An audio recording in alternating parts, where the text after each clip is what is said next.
नमस्कार. मनातल्या कथा चॅनलवर आपलं स्वागत आहे. कथेचं शीर्षक दुःख दूर सारलं तिने.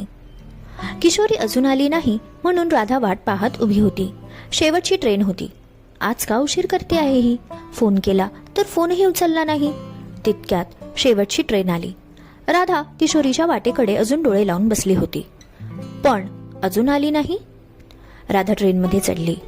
नंतर तिने पाहिलं पाठून किशोरी आली आणि तिनेही पळतच ट्रेन पकडली.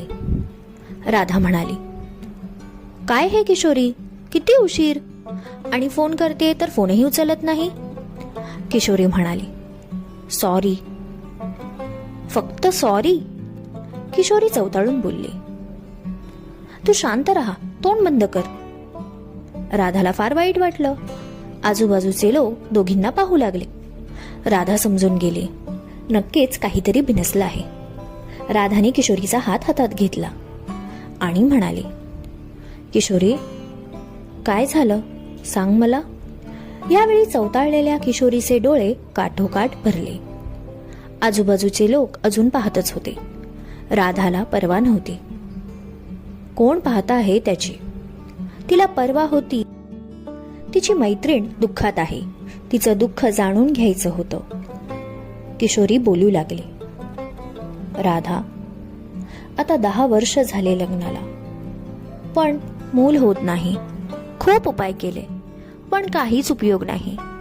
पाण्यासारखा पैसा वाहिला पण तरीही वाट्याला आई होण्याचं सुख नाही. आता सहनशक्ती संपली. मी अमेयला म्हटलं तू दुसरं लग्न कर, पण तोही ऐकत नाही. माझ्यासोबत अमेयही दुखी आहे. राधाने सर्व ऐकलं. राधा म्हणाली, तुझं दुःख अनुभवू शकत नाही पण समजू नक्कीच शकते. बरं, उद्या सुट्टी आहे, तू माझ्यासोबत येशील? एक काम आहे.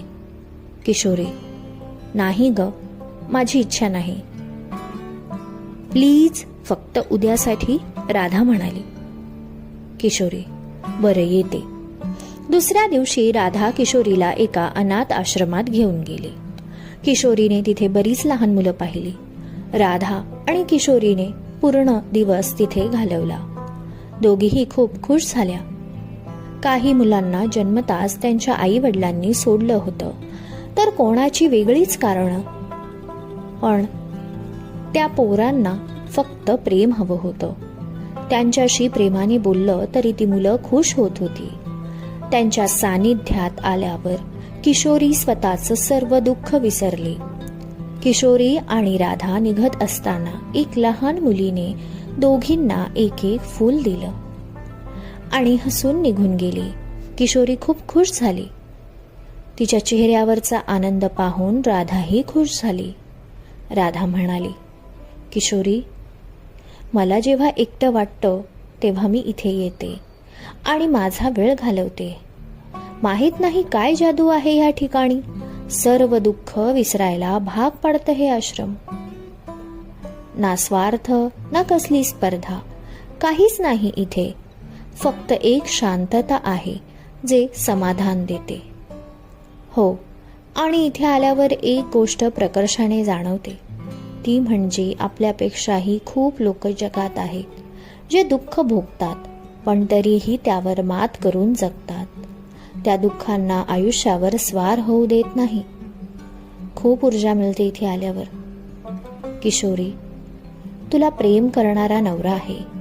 मूल होत नाही म्हणून तू दुःखी, पण मी तर माझा नवराही लग्नाच्या 6 महिन्याने गमावला आहे. माझं हक्काचं कोणी नाही, पण तरीही मी भाबड्या आशेवर जगते. मला माहित आहे जे आहे त्याचा स्वीकार करून मला पुढे जायचं आहे. राधा, खूप थँक्स ग. किती वेडी आहे ना मी, जे पदरात नाही त्यासाठी रडत बसते आणि जे मौल्यवान आहे तिथे साफ दुर्लक्ष करते. राधा, मी मूल दत्तक घेण्याचा विचार करत होते, पण आता ठरवलं आहे. एक मूल दत्तक घेणार आणि इथे येऊन जशी जमेल तशी मदतही करणार. खूप छान विचार केला आहेस किशोरी तू. तुझ्यामुळे शक्य झालं. खूप धन्यवाद राधा. राधा आणि किशोरी दोघींनी ट्रेन पकडली. आज किशोरीच्या डोळ्यात अश्रू नव्हते तर अनेक स्वप्न, आशा ओसंडून वाहत होत्या आणि राधा तिचा समाधानी चेहरा निरखून पाहत होती. समाप्त. कथालेखन अश्विनी उगले. श्रोते हो, तर कशी वाटली ही आजची छोटीशी लघुकथा? आवडल्यास एक लाईक जरूर द्या आणि कमेंटमध्येही जरूर सांगा. तुम्ही चॅनलला अजूनही सबस्क्राईब केलं नसेल तर जरूर करा. लवकरच भेटू नवीन कथेसह. धन्यवाद.